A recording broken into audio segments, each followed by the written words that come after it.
ভাই সব করতেছে, ভাই সব করতেছে, ঠেলিয়েন না। আরে ক্যাবেল গুলো ব্যস্ত লাগছে।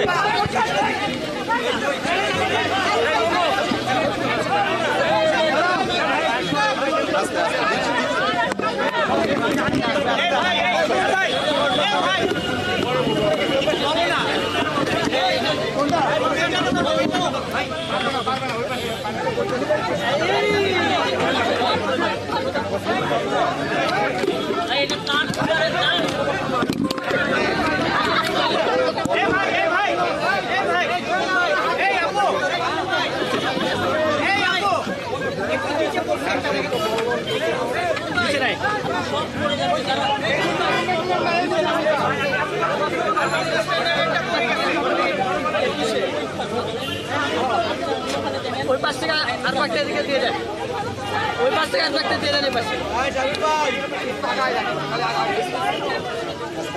তার লাগবে তো,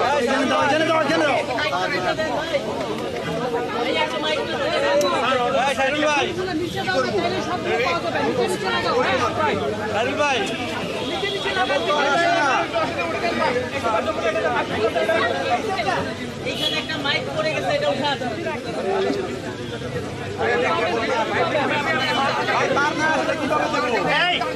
কিছু মাইক্রোফোন এদিকে সুমন ভাই, ইউনুস ভাই এদিকে দেন, কিছু এদিকে দেন,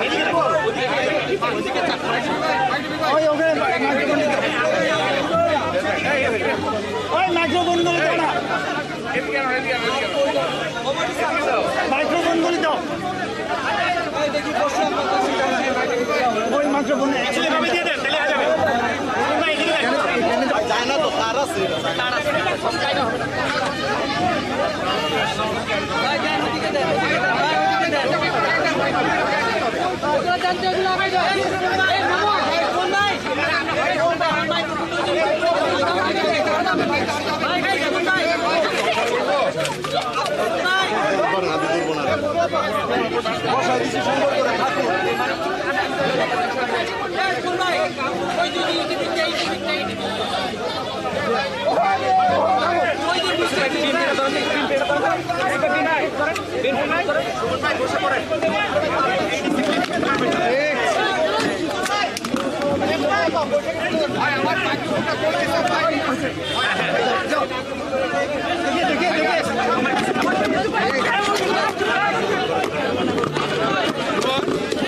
এক মিনিট,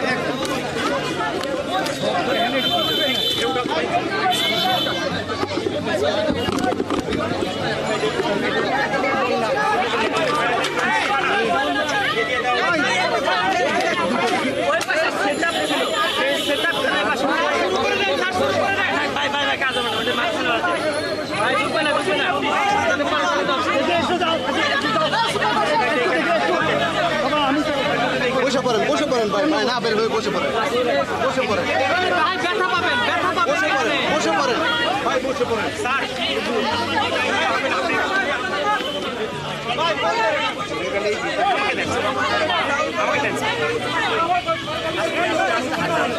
শুরু করেন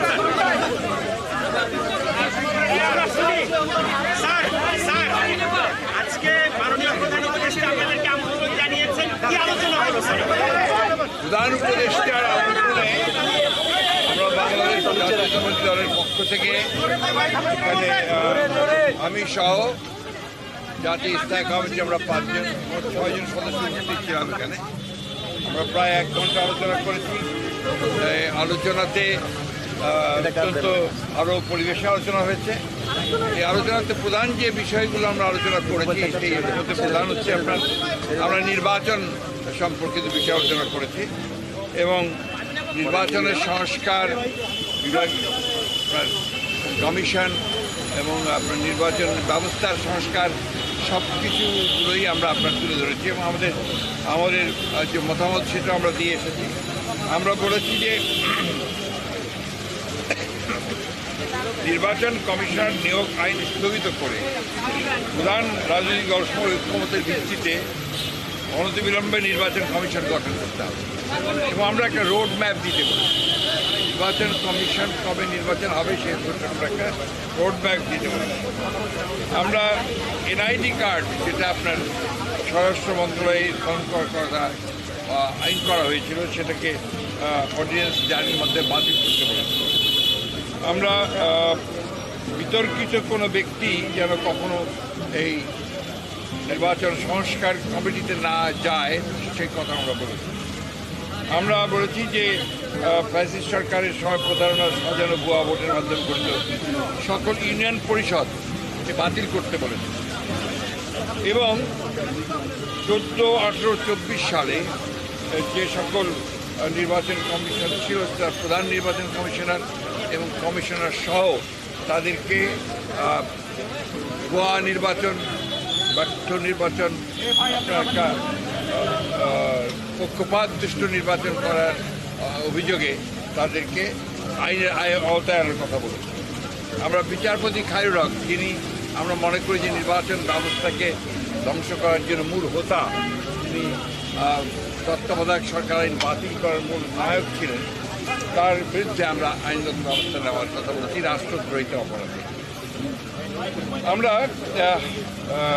লক্ষ্য করেছি যে প্রশাসন থেকে অত্যন্ত দুর্ভাগ্যজনকভাবে এই প্রায় 2 মাস হতে চলেছে, আগামী 8 তারিখে 2 মাস হবে, এখন পর্যন্ত গত সরকারের আমলে অর্থাৎ ফ্যাসিস্ট সরকারের আমলে যারা তাদের দোসর হয়ে কাজ করেছে, তাদেরকে সহায়তা করেছে এই লুটপাট, অনাচার, অত্যাচার, মানুষের উপরে নির্যাতন, গুম খুনের ব্যাপারে, গণহত্যার ব্যাপারে তাদের অনেকেই, বেশিরভাগই এখনও পর্যন্ত বহাল তবিয়তে তার স্ব জায়গায় বহাল আছে। এদেরকে অবিলম্বে তাদেরকে সরিয়ে নিরপেক্ষ ব্যক্তিদেরকে আনার কথা আমরা বলেছি। আমরা বলেছি যে আপনার জেলা প্রশাসকের ব্যাপারে আপনারা লিখেছেন পত্রপত্রিকার মধ্যে লেখালেখি হয়েছে, সেই 59 জন জেলা প্রশাসকের মধ্যে কী করে সেটা নিয়োগ করা হলো সেটা সম্পর্কে আমরা জানতে চাই। একই সঙ্গে যাদের বিরুদ্ধে অভিযোগ উঠেছে তাদেরকে নিয়োগ বাতিল করে দেওয়ার জন্য আমরা বলেছি। আমরা নতুন ফিট লিস্ট করার কথা বলেছি যোগ্য